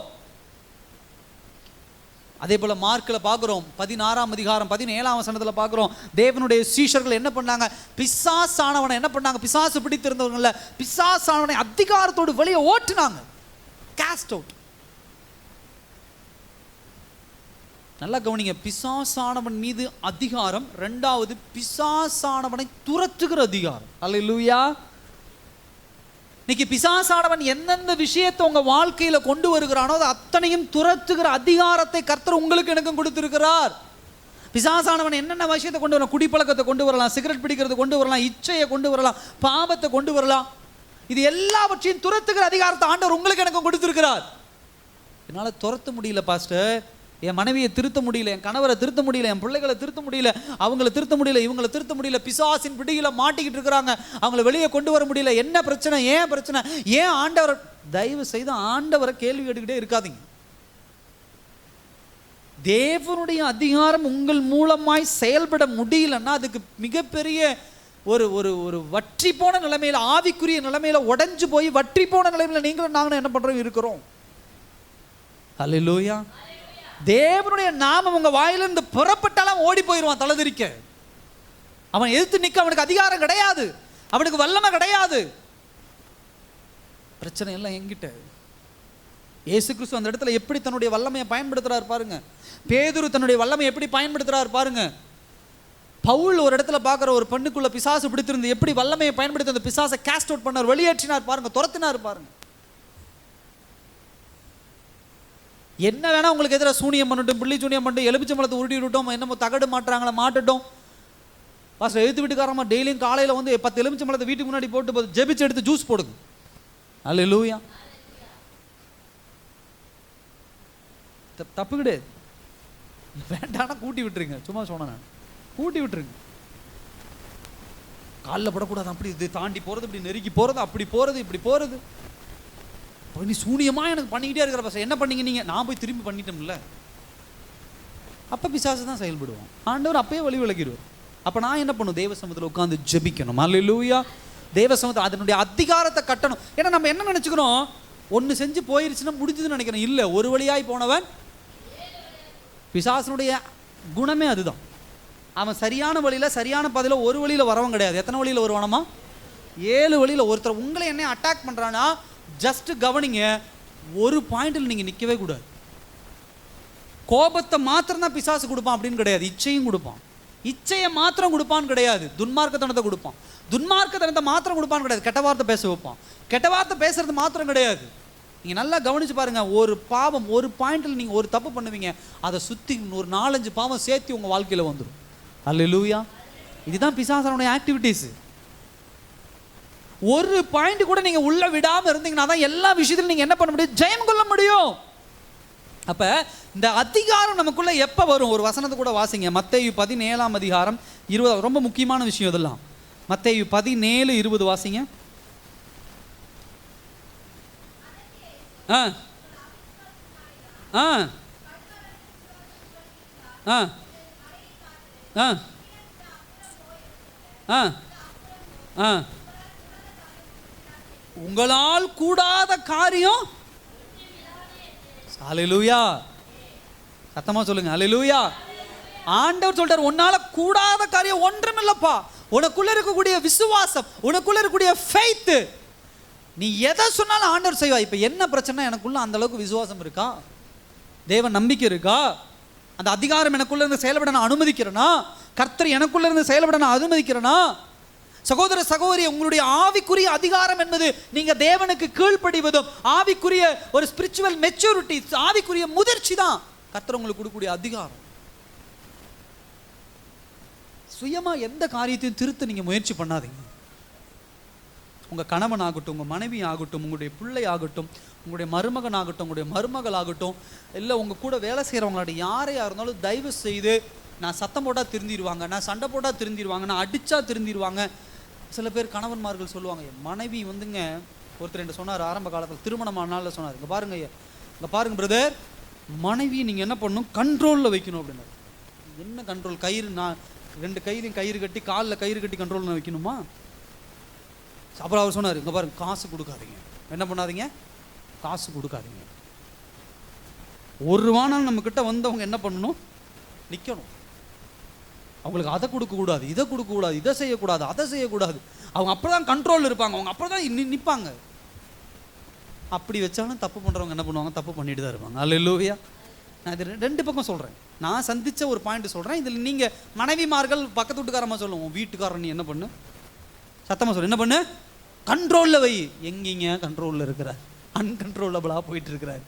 அப்படியா, வா, பச்சை கலரில் ஒன்று இருக்குது, உருட்டி தரேன், போடு, 5000 தான். உன் வீட்டுக்காரர் கண்ட்ரோலில் வச்சுட்டு இருக்கணும். அந்த வீட்டுக்காரர் அந்த அம்மா வீட்டுக்கு போகிறாரு, அங்கே போகிறாரு, இங்கே போகிறாரு. அப்போ என்ன பண்ணணும், நீ எத்தனை பச்சை பச்சையாக உருட்டி போட்டாலும் லூஸ் மோஷன் தான் போகும்போது தவிர அங்கே ஒன்றும் சரியாது. அல்லேலூயா. வண்டி வச்சுட்டு இங்கிருந்து அங்கிட்டு, இங்கிருந்து அங்கே, இங்கிருந்து அங்கே, இங்கிருந்து அங்கே, ஒன்றும் சரியாகாது. ஃபெய்த், விசுவாசம் உனக்குள்ள இருக்கணும். அல்லேலூயா. ஒரு ஆவிக்குரிய ஒரு மெச்சூரிட்டி, முதிர்ச்சி இருக்கணும். என் கணவர் என்கிட்ட கீழ்ப்படியில், ஆண்டவர் ஏன் இப்படி இருக்கிறாரு, என் கணவருடைய அந்த கீழ்ப்படிதலுக்குள்ள ஏன் கொண்டு வர மாட்டேங்கிறாருன்னா, என் கணவர்கிட்டயே குறைன்னு பார்த்துட்டு, என்கிட்ட ஒரு குறை இருக்கும். அல்லேலூயா. என்கிட்ட ஒரு குறை இருக்கும், என்கிட்ட ஒரு மிஸ்டேக் இருக்கும். அப்ப முதல்ல நான் அதை திருத்தணும். என் மனைவியை சரி செய்யணும்னா முதல்ல நான் திருத்தணும். என் கணவரை சரி செய்யணும்னா முதல்ல மனைவி திருந்தணும். நான் எல்லாத்துட்டையும் பேசுவேன் பாஸ்டர், நான் எல்லாருடைய நண்பர்களாக பழவேன், நான் யார் கூட வேணால் ஃபோனில் பேசுவேன். ஆனால் என் மனைவி யார்கிட்டையும் பேசக்கூடாது. என் மனைவி யார் கூட பேசுறது எனக்கு பிடிக்காது. நான் ரெக்கார்டிங் போட்டு நான் என்ன பண்ணுவேன், கேட்பேன், ஃபோனை நான் வாட்ச் பண்ணுவேன். இந்த சந்தில் போனால் அந்த சந்தில் வந்து பார்ப்பேன், இந்த சந்தில் போனால் அந்த மனைவி மாறும் அப்படி தான். அங்கே 2 ஆளை போட்டிருப்பேன். என் கணவர் வந்து என்ன பண்ணுவோம், அங்கே பார்க்குறாரா, போகிறாரா, வராரா, நான் பார்க்க கண்ட்ரோலில் வைக்கணும், பார்க்கணும். நான் கணவர் ஃபோன் எடுத்து, நீ யாருக்கு ஃபோன் பண்ணியிருக்க, யாருக்கு மெசேஜ் பண்ணியிருக்க, கண்டுபிடிச்சி என்ன பண்ணுவீங்க? கடந்த வாரத்தில் பார்த்தோம், ஒரு சம்பவத்தை பார்த்தோம். ஒரு மனைவி தவறு பண்ணிடுறாங்க, கண்டுபிடிச்சி என்ன நடந்தது, வாலிபர்களுக்கு தான் தெரியுது, உங்களுக்கெல்லாம் தெரியலையா நியூஸு? எத்தனை பேர் பார்த்தீங்க அந்த இன்சிடெண்ட்? வாலிபர்களுக்கு தான் தெரியுது. நமக்கு எங்கே நாடகமும் டிவியும் நகைச்சுவை பார்க்க தான் நமக்கு சரியாக இருக்குது. வெட்டிட்டாரு, வெட்டி அந்த அம்மா சாக பழக்க கிடக்குது, குழந்தை ஒன்று ஆனாது, அது பாவம் ஜெயிலில் இருக்குது. அதுக்கு முன்னாடி கொஞ்ச நாளைக்கு முன்னாடி ஒன்று பார்த்தோம், ஒரு அம்மா நல்லா இந்த சாரீ வியாபாரம் பண்ணுறவங்க, நல்ல ஒரு ரிச்சில் என்ன பண்ணாங்க, ரீச்சில் இருந்தாங்க. ஒரு சந்தேகம், கணவர் வெட்டி கொண்டுட்டார். என்ன பண்ண முடிஞ்சது ஒன்றால்? அவ்வளோதான், அதுக்கு மேலே போக முடியாது. ஆனால் இது தீர்வானம் கிடையாது. ஓகே, உங்கள் மனைவி தவறு பண்ணுறாங்க, உங்கள் கணவர் தவறு, ஜெபி ஆண்டவர்கிட்ட. என் மனைவி கிட்ட போய் நின்று நீ தப்பு பண்ணாத, அவங்களோட பேசுறது எனக்கு பிடிக்கலன்னா அடுத்த கேள்வி என் மனைவி கேட்பாங்க, நீ மட்டும் பேசுகிற, நீ உன் ஃப்ரெண்ட்ஸோட பேசுறீல்ல, உன் காலேஜ் படித்த பொண்ணுங்களோட நீ பேசுறீல்ல, அப்போ என் காலேஜ் படித்த பசங்களோட நான் பேசுவேன், என் கூட இருக்கிற பசங்க, வேலை செய்கிற பசங்களோட நான் பேசுவேன். நான் பேசாமல் இருக்கணும். அல்லேலூயா. நான் பேசாமல் இருந்து, நான் கரெக்டாக இருந்தால் என் மனைவி என்னை பார்த்து, என் வீட்டுக்காரரே இவ்வளோ ஒழுக்கமாக இருக்கார், நான் ஒழுக்கமாக, அவங்க திருந்துவாங்க. முதல்ல நீங்கள் உங்கள் டெஸ்டிமனி, உங்களை சாட்சியை காட்டுங்க. அல்லேலூயா. எந்த விஷயத்தையும் நீங்கள் ரொம்ப முயற்சி பண்ணிங்கன்னா ஒன்றும் பண்ண முடியாது. எந்த காரியத்தையும் உங்களுடைய சுயமாக போனீங்கன்னா இப்படி மாதிரி குடும்பமே, அந்த அவர் சொல்கிறாரு, அவர் அழுகிறாரு, என் குடும்பமே, அதுக்கு ஒரு நல்ல வார்த்தை உபயோகப்படுத்தினாங்க, சரியா ஞாபகம் இல்லை, என் போச்சு, என் குடும்பமே போச்சுங்கிறாரு. அதே அவர் ஒரு தேவனுடைய பிள்ளையாக இருந்து என் மனைவி இப்படி தப்பு பண்ணாங்க. பெஸ்ட் எக்ஸாம்பிள் யாரு? பைபிள் ஒருத்தர் சொல்லுங்க பார்க்கலாம். யாரு? ஹோசியா. மனைவி தவறு பண்ணிட்டு இருக்கிறாங்க, ஒரு போய் என்ன பண்றாரு, வாமா வீட்டுக்கு போகலாம். Hallelujah. First time. Second time போயிருந்த அம்மா விட்டு தப்பு பண்ண விபச்சாரம் பண்ண போயிடுது. அந்த விபச்சாரம் நடந்துட்டு இருக்கிற இடத்துக்கே போயிட்டு வாமா போகலாம் வீட்டுக்கு போகலாம். 3 டைம், 3 தடவை, 3 தடவைக்கு மேலே அந்த அம்மா மனம் திரும்பிடுது. அல்லேலூயா, அல்லேலூயா. அதுதானே நமக்கு வேணும். நான் பரலோகம் போகணும், அதுக்கு நானும் போய் விபச்சாரம் பண்ணுவேன், நானும் அப்போ ஓசியா எவ்வளோ பெரிய. அப்போ என்ன விஷயம் புரிந்து கொள்ளுங்க, நமக்குள்ள விசுவாசம் இருந்துச்சுன்னா, நமக்குள்ள தெய்வ பக்தி இருந்துச்சுன்னா, ஆவிக்குரிய முதிர்ச்சி இருந்துச்சுன்னா, எல்லாவற்றின் மீதும் அதிகாரம் செலுத்தக்கூடிய வல்லமையை கர்த்தர் உங்களுக்கு எனக்கு கொடுத்துருக்கிறார். அல்லேலூயா. எச்சரிக்கையா இருங்க. கடைசி விஷயம் சொல்லி நான் முடிக்க விரும்புகிறேன். விசுவாசிகள் தங்களுக்கு அளிக்கப்பட்ட ஆவிக்குரிய அதிகாரத்தை என்ன பண்ணணும், செயல்படுத்த வேண்டும். அல்லேலூயா. அதில் முதல் காரியம் எடுத்து வாசிங்க. அப்போஸ்தலர் நடவடிக்கைகள் 3ஆம் அதிகாரம் 6ஆம் வசனத்தை வாசிங்க. அப்போஸ்தலர் 3:6 வாசிங்க. இல்லை.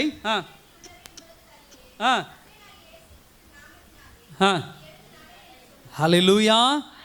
இயேசு கிறிஸ்து ஒரு அதிகாரம் கொடுத்திருக்கிறாருன்னா, அந்த அதிகாரத்தை போல்டா, தைரியமா, கான்ஃபிடென்ட்டா, நம்பிக்கையோடு வெளிப்படுத்துகிற பிள்ளைகளா இருக்கணும். ஹல்லேலூயா. எப்படி வெளிப்படுத்தணும்? நீங்க அதனால போய் யார்கிட்ட வேணா சண்டை போடு, யார்கிட்ட வேணா எழுத்து நில்லு, குச்சி எடுத்து சண்டை போடு, ஆண்டவர் உங்க கூட நிற்கிறார், அப்படி இல்லை. தேவன் உங்களுக்கு கொடுத்த அதிகாரத்தை எங்கு செயல்படுத்த வேண்டும், எப்படி செயல்படுத்த வேண்டும் என்பதை வேதவசனம் தெளிவாக சொல்லப்படுகிறது. ஒருவன் முடவனாய் கிடக்கிறான், நடக்க முடியாதவனாய் இருக்கிறான். அப்ப அங்க சொல்றாரு, என்ன சொல்றாரு? இந்த வசனம் திரும்ப வாசிங்க. எங்க இடத்துல வெள்ளியும் பொண்ணும் கிடையாதுப்பா, ஆனா என்கிட்ட என்ன இருக்குது? ஹல்லேலூயா. அந்த நாமத்தை ஆண்டவர் எனக்கு கொடுத்திருக்கிறார். சண்டை வந்தோன்னு இயேசுவின் நாமத்தினாலே மனைவியை அழிஞ்சு போ அப்படியே சொல்றது.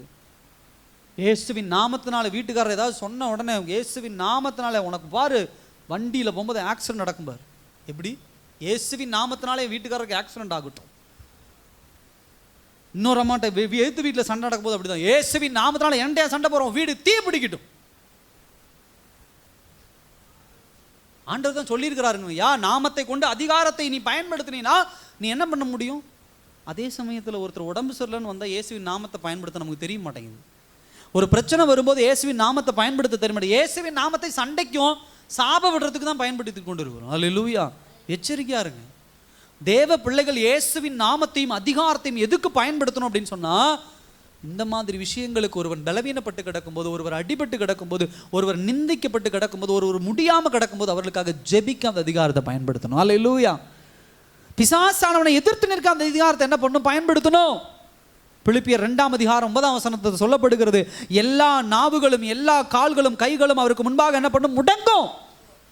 அவர் அவ்வளவு அதிகாரமும் வல்லமை உடைய தெய்வத்தை நாம் வணங்கி கொண்டிருக்கும் போது எல்லா விஷயங்களையும் தேவனுடைய நாமத்தை கொண்டு, அந்த அதிகாரத்தை கொண்டு, வல்லமையை கொண்டு அணுகுகிற பிள்ளைகளா இருக்கணும். சுயமா முயற்சி பண்ணாதீங்க. சுயமா ஒருத்தரை கொண்டு வர முயற்சி பண்ணாதீங்க. சுயமா ஒருத்தரை திருத்த முயற்சி பண்ணாதீங்க. சுயம் சுயம் சுயம் சாகட்டும். பணத்தை வச்சு மாத்துறேன், பணத்தை வச்சு திருத்துறேன், மந்திரத்தை வச்சு மாத்துறேன், அதை வச்சு மாத்துறேன், உன்னை கட்டுப்படுத்தி மாத்துறேன், உனக்கு சோறு போடாம மாத்துறேன், உனக்கு காசு கொடுக்காம மாத்துறேன், உன் போனை பிடிங்கிட்டு உன்னை மாத்துறேன், உனக்கு ட்ரெஸ் எடுக்க கொடுக்காம மாத்துறேன். இதெல்லாம் உலகத்தில் நடக்கிற விஷயம். தெய்வ பிள்ளைகள், உங்க கணவன்மார்கள் தவறு பண்ணாலும், உங்க மனைவிமார்கள் தவறு பண்ணாலும், இப்படி பண்ணு, நான் இயேசுவின் நாமத்தை ஜெபிங்க, அதிகாரத்தோட ஜெபிங்க. கணவரை இயேசுவின் நாமத்தினால என் மனைவியை திருத்துங்க ஆண்டவரே, இயேசுவின் நாமத்தினால என் கணவரை திருத்துங்க ஆண்டவரே. அந்த அதிகாரத்தை ஆண்டவர் உங்களுக்கு எனக்கு கொடுத்துருக்காரு. நீங்க அந்த அதிகாரத்தை பிராக்டிஸ் பண்ணவே மாட்டேங்கிறீங்க. உங்களுக்கு அதுல தைரியம் வரமாட்டேங்குது, உங்களுக்கு அதுல நம்பிக்கை வரமாட்டேங்குது. உடனே யாரோ சொந்தக்காரங்களுக்கு 10 பேருக்கு உடனே ஃபோனை பண்ணி, என் வீட்டுக்காரர் சரியில்லை, வந்து நீங்க என்ன பண்ணுங்க? பஞ்சாயத்து பண்ணுங்க. நீங்க வந்து இதை பண்ணுங்க, அதை பண்ணுங்க. இல்லை இங்கிருந்து யாராவது ஒருத்தருக்கு ஃபோன் பண்ணி, என் வீட்டுக்காரர் இப்படி பண்ணுறாரு, என் மனைவி இப்படி பண்ணுறாங்க, என் பிள்ளைகள் இப்படி பண்ணுறாங்க, ஒன்றும் சரியில்லை, என்ன பண்ணுறது, ஏது பண்ணுறது, எப்படி அவங்கள அடக்கலாம், எப்படி அவங்கள. கர்த்தர் அதிகாரத்தை உனக்கு கொடுத்துருக்கிறார். பிசாசு ஆனவன் மனைவியை கோபப்பட வைக்கிறானா, பிசாசு ஆனவன் உன் குடும்பத்தில் கணவன் மூலியமா செயல்படுறானா, மனைவி மூலமா செயல்படும். மனைவி தவறானவள் அல்ல, உன் கணவன் தவறானவன் அல்ல, உன்னுடைய தாய் தகப்பன் தவறானவன் அல்ல, உன்னுடைய பிள்ளைகள் தவறானவன் அல்ல, பிசாசானவன் செயல்படுகிறான். அவன் மீது கர்த்தர் உங்களுக்கும் எனக்கும் அதிகாரம் கொடுத்திருக்கிறார். அல்லேலூயா. இயேசுவின் நாமத்தினால விலகி போ அப்படின்னா அது வாட்டுக்கு அதட்டாம போயிடும். அதட்டணும்னா அது இல்லாம போயிடும், காணாம போயிடும். தெளிவாக புரிந்துக்கணும். கடைசி ஒரு காரியத்தை சொல்லி நான் முடிக்க விரும்புகிறேன். இந்த அதிகாரம், இந்த அத்தாரிட்டி எப்போ வளரும் அப்படின்னு சொன்னால் ஒரு வசனத்தை எடுத்து வாசிங்க, நான் முடிக்கிறேன். எபிரேயர் 5ஆம் அதிகாரம் 14ஆம் வசனத்தை வாசிங்க. எபிரேயர் 5:14.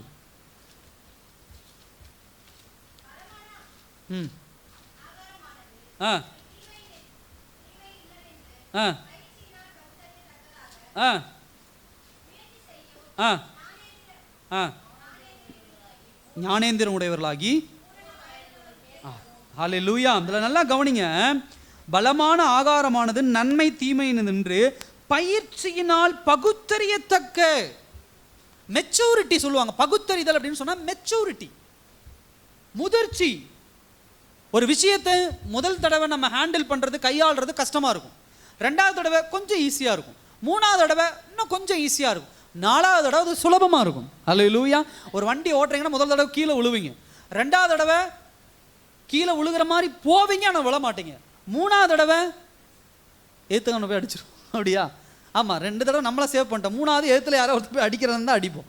4வது தடவை எந்த பிரச்சனையும் இல்லாமல் என்ன பண்ணிடும், வண்டி ஓட்டிடும். அப்போ இந்த பகுத்தறிதல், இந்த மெச்சூரிட்டி எப்போ வரும் அப்படின்னு சொன்னால், வண்டியை ஓட்டிக்கிட்டே இருந்தால் தான் என்ன பண்ணும், வரும். அப்போ ஆவிக்குரிய வாழ்க்கையில் நீங்கள் பயிற்சி பண்ணதான் தேவனுடைய அதிகாரத்தை எப்படி பயன்படுத்தணும், எங்கே பயன்படுத்தணும் அப்படிங்கிறத தெளிவாக நீங்கள் உணர்ந்து கொள்ள முடியும். ரொம்ப கவனிங்க, ரொம்ப ஆழமாக கவனிங்க.